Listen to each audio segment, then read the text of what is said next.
welcome back to the Midwest Whitetail Regional Series, everybody. If you don't know me, I'm Rye Ludwig. I'm going to be kind of hosting this series this year as well as producing it. We're doing things a little bit different than we have in the past. You know, we had the Heartland Show, the Great Plains Show, and the East Show last year. And this year we're going to have one Midwest Whitetail Regional Show, and it's going to come out for sure on Thursdays with the possibility of doing multiple episode releases a week, depending on the amount of action that we have going on, so on and so forth. Some of the things we're going to be able to do this year is bring multiple different storylines to you guys, tracking all across the country in one episode. It's going to be very unique, and I'm excited to put that together, as well as involve a lot of education and time of year tactics. You know, drawing comparison between different hunts on different sections of the United States is going to be a neat way to kind of hone in features, whether it's access, cold fronts, hunting a green plot, rut funnels, whatever it happens to be for the time of year. With all that being said, let's get into episode 1. As you can see behind me, this is an awesome green plot that I've got to put in this year. And one of the things that I've been really working on is getting in new plots based off intel from last year and some new farms I got permission on this year. So there's a lot of things happening, a lot of different things that are going to come into my hunting season. And you're going to see some of the same things on this episode. Collins Marine's going to kick it off, and he's actually extended an existing plot and made it different so he can have better time of year hunting. Instead of just having the late season hunting, he's been able to hunt it all times of the year, and hopefully give him a chance at some awesome bucks that he's going to talk about here in a little bit. But he's going to break down how he got to that strategy and how he's going to hunt it moving forward. And that's not too different from what Aidan and Avery Epperson are doing down in Missouri. You know, last year they actually had success on their plot, and they're going to talk a little bit about that in their episode. But one of the things I thought was unique just when I was going through the footage, they're actually taking a good spot and making it better, and I'll let them tell you how they're doing that. But I thought it was an awesome thing and something that really anybody can use in the country. And oh yeah, before I forget, they have a giant deer on camera.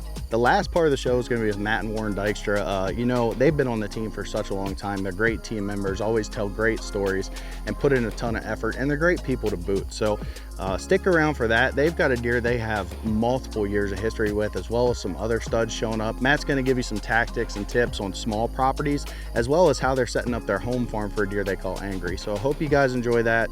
But before we jump into the episode, I'm going to give you guys a little bit of a rundown of what next week's show is going to look like. We've got a great hit list segment from Jeff Dietz. He had a stud of a deer, multiple encounters with last year, named Coors. He's a giant, and he is back. Jeff's going to talk about his strategy and ideas around that deer. And Justin Camps is going to go over his hit list as well. You'll see some of the velvet footage that he took this year in this montage. It's pretty sweet, man. Excited to see those tutorials come to light, as well as we're going to introduce some new members to the team this year that have never been on the show before, and catch up with a couple other staff members on some target bucks. I'm telling you guys, there are some giants on the team this year. The time is here, it's now, and I tell you what, seeing other people get to hunt makes me think sitting here in Iowa I'm getting antsy. So I'm actually looking at this red oak just to the side of me, and I can't wait to get a stand in it. So exciting stuff. We've got a great team, a lot of great stories coming down the line. But first, let's go into a montage before we get to Colin's segment of what everybody's been up to so far. We're going to start off with Cooper Marine. Y'all ready for this? I'm doing a big old controlled burn. What do you think, Corey? Pretty smoky in here.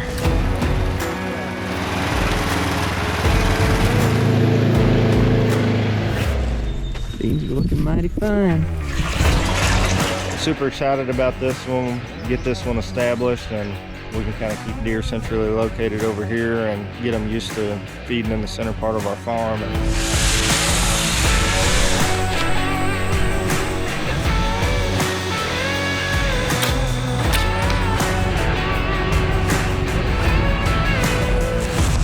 Here's the rut greens coming up pretty good. These are going to get a little shot of nitrogen, but all in all, this is coming up pretty good.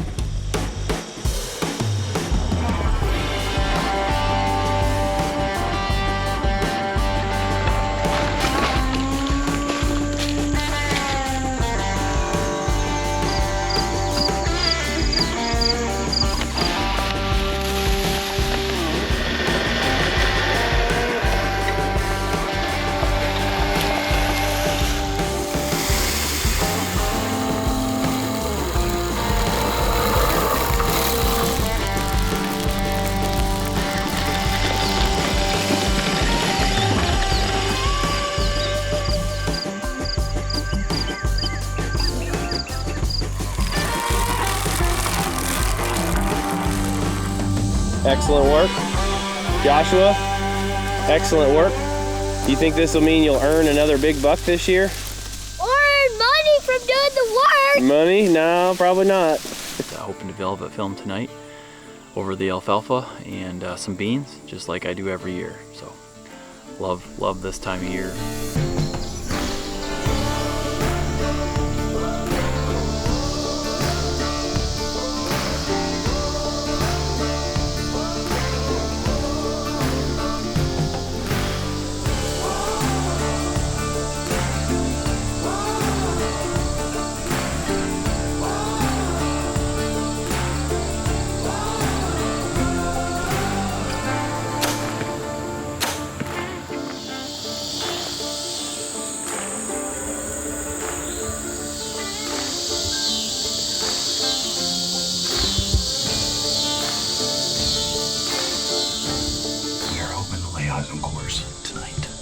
Jeff, give us a little background on our boy Chorus here. So Chorus is a deer that I'd say, for sure at least a 6-year-old this year.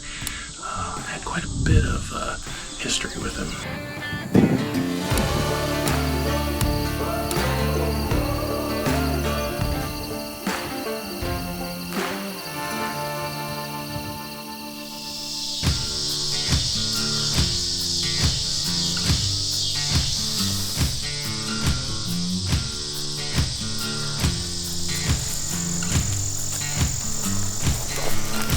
Say this is Colin? Monster buck red green. New food plot, huh? It is. Put a new one in this year, added on to the existing beans, and came in with the boys a few weeks ago. Burned it off, and it had a bunch of timely rains, and as you can see, it's coming up great.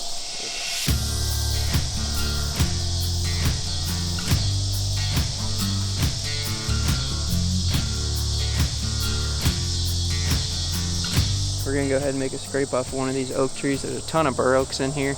They're loaded with acorns this year. Some of them, as you can see, the fire got to, but there's a couple trees in here that'll be perfect for it. We'll probably put a couple cameras up on this plot just to cover it all. This is actually a spot that I'm hoping to catch a buck.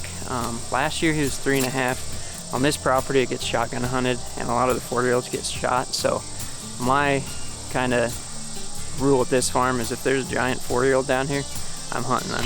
And there's one potential this year. Elizabeth actually found his match set over in the redneck plot. I had an encounter with him in the redneck plot last year.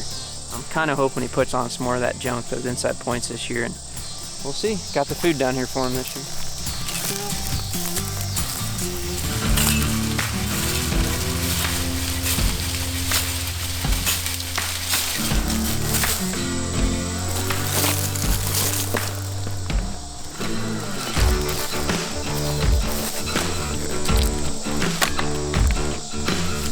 Now I'm gonna top it off with a little bit of Evercomb.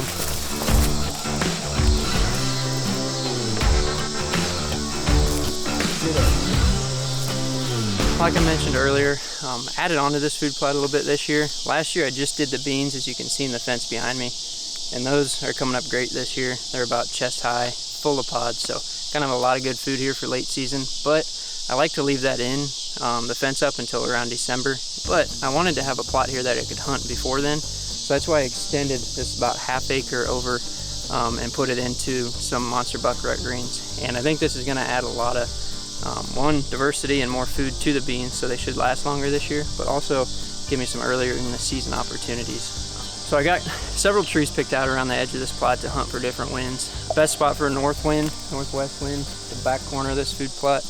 We can access it through the creek bed. Basically we get down in that and you can't even see over it, so deer won't see us coming into here if they're bedded. A lot of times they'll bed up in these acorns, and as it gets later this grass lays down, so they won't be bedded right along the edge, but early on grass is higher, likely to be in here. So we can sneak into that tree undetected. Really excited about this spot.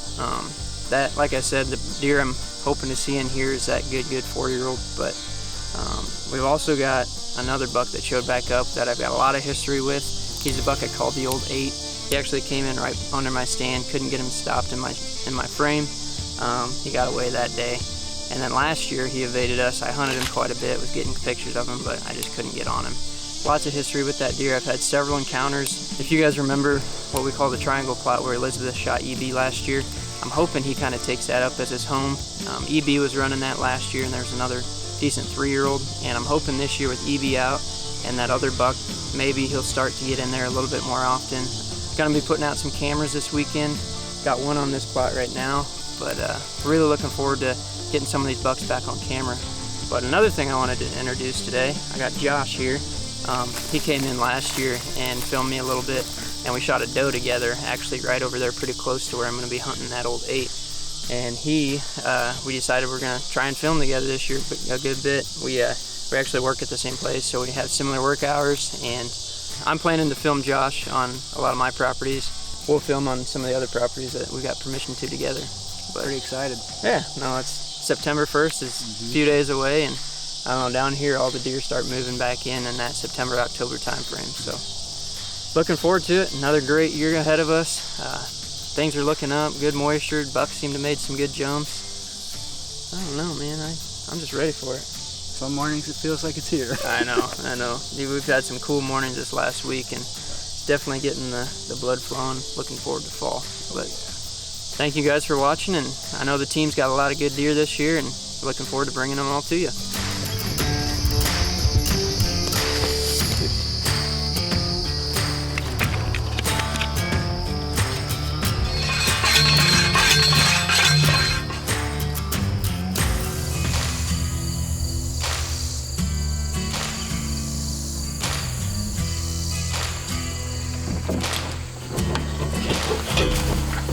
Welcome back, guys, to Midwest Whitetail.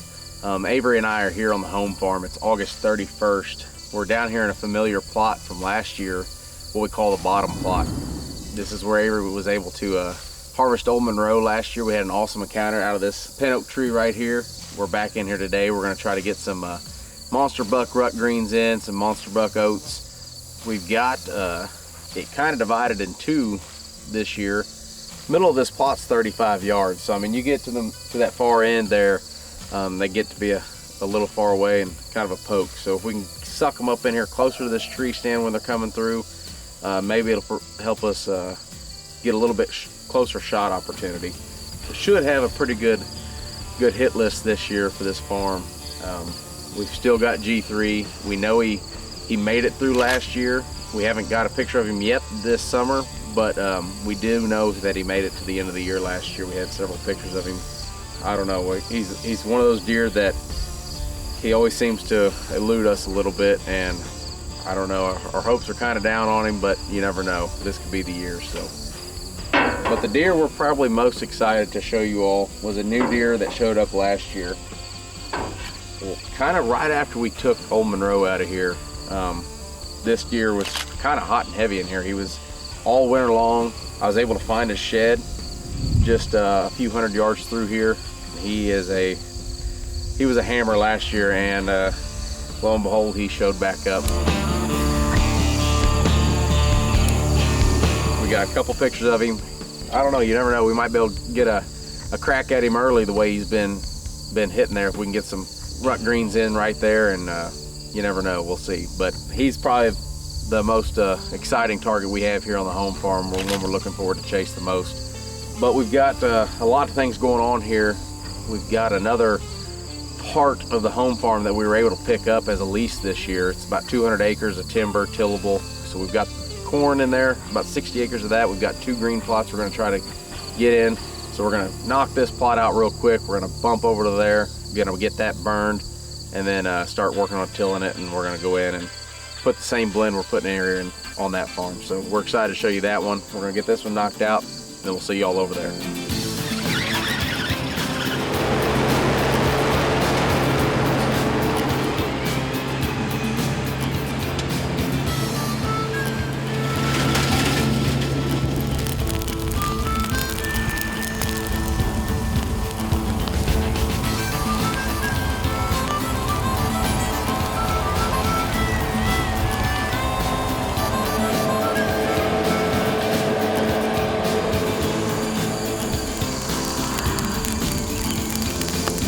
Well, we're over here on the new lease of the home farm here. Like I said over at the other plot, You know, this is new to us this year. We're here, we just got done burning both of these plots off. These are both gonna be green plots. We've probably got close to 3.5 acres worth of greens between these two plots here. They're not that far apart, but I think they're gonna hunt totally different because there's a lot of timber to the south, and that's kind of closer to our home farm. And I think it's gonna work out really well because there's a creek down there you can pop up. We'll have a blind set up right up on the top, and we'll be able to sneak right in. Nothing will ever be able to see us on the walk-in, get in the blind, and have a plot that butts up to corn and wrap around. It'll pinch down within 20 yards in front of us and then open up big over here. And I think it's gonna work out really well for that particular plot. We're gonna go in with some monster buck oats and rut greens, get it planted, and hope like heck we get a rain on Wednesday like they're calling for.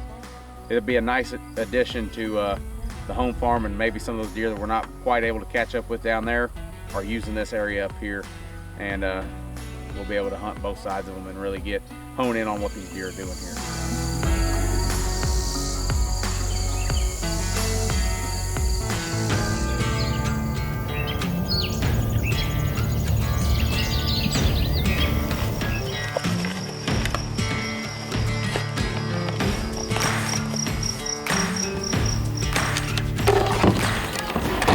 Alright, well it's July 21st, and today we're out here on the main farm. We're going to get our Cuddy Link system set up today. We got a lot of cameras to get out today, and we're going to try to get these out here and try to locate that buck that we call Angry that we had the encounters with last year that we've been hunting the last few seasons.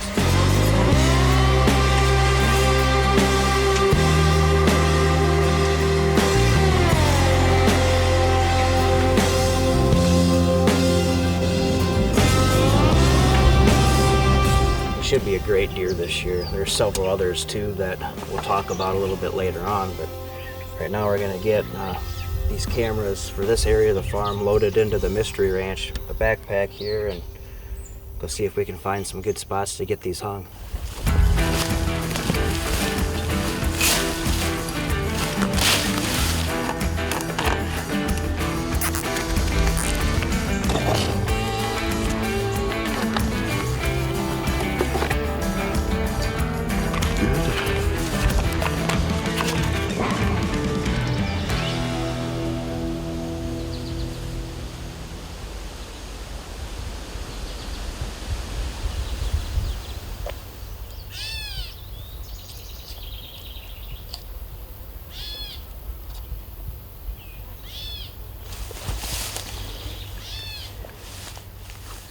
Alright, well this particular spot here, we decided to put a vine. This is a logging road that runs back on this ridge, and then it kind of opens out to the cornfield here.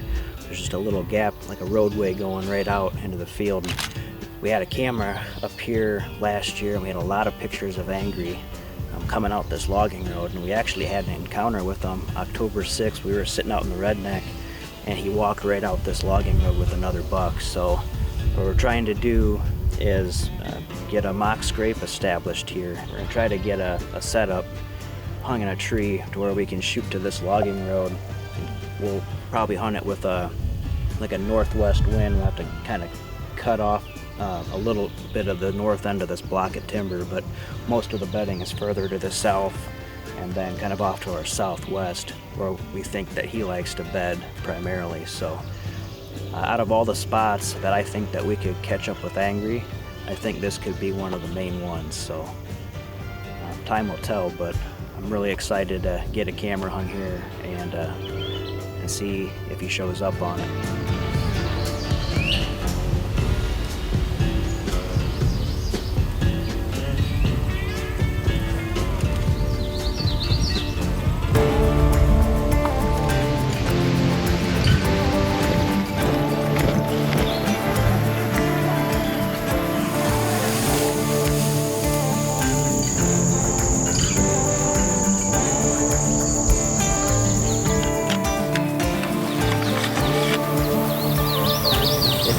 August 22nd today. We've been fortunate enough to pick up a couple different small permission pieces here over the course of the last 2 seasons, and both of these spots are very similar in the way they set up. They're just small, isolated chunks of cover kind of out in the middle of nowhere. It's just a sea of ag around them. But when you really dive in and look into, you know, all the ingredients that these two properties have, I mean, they got good security cover in an area where they don't get bothered very often. They got food, and they also either have a small creek or some sort of water source there also. So these deer really have everything they need out in these just isolated areas. One thing that I've noticed with these smaller properties like this is the bucks like to hop to different blocks of timber in the neighborhood, and you know, they might only be on the property that you have to hunt for 30 minutes or something sometimes, especially during the rut. So there's definitely some opportunities, especially if a buck is held up here. But otherwise, you never know during the rut. You can always catch a buck, locked down with a doe in these types of spots, or just catching one cruising if you happen to be there at the right time. So we're definitely going to keep running cameras on these small permission pieces. There has been some good bucks showing up at both of these properties this summer. So I'm kind of anxious to see how these two properties play into our hunting strategies come this fall. Going into this season, however, though, our top two targets are going to be on the main farm. Angry has shown back up. I had pictures from another hunter get sent to me, and I confirmed that it was him, and then he's also started showing up on our cameras a little bit as well. So definitely a stud of an 8-point. And then another buck that has been showing up too is a buck that we call Tweezer. We gave him his name last year because his one brow tine, it kind of was shaped like a pair of tweezers. And we actually, I went in one night, early December, just before gun season. And when I got there were already deer in the field, and he was one of them. So I got a little bit of video of him. He's been showing up not super regularly, but we did have quite a few pictures of him over the course of the rut last year. So he's definitely going to be top on the list for targets going into this fall. We're just going to keep monitoring the cameras, and things are shaping up, and here at just over a month we'll be back in a tree.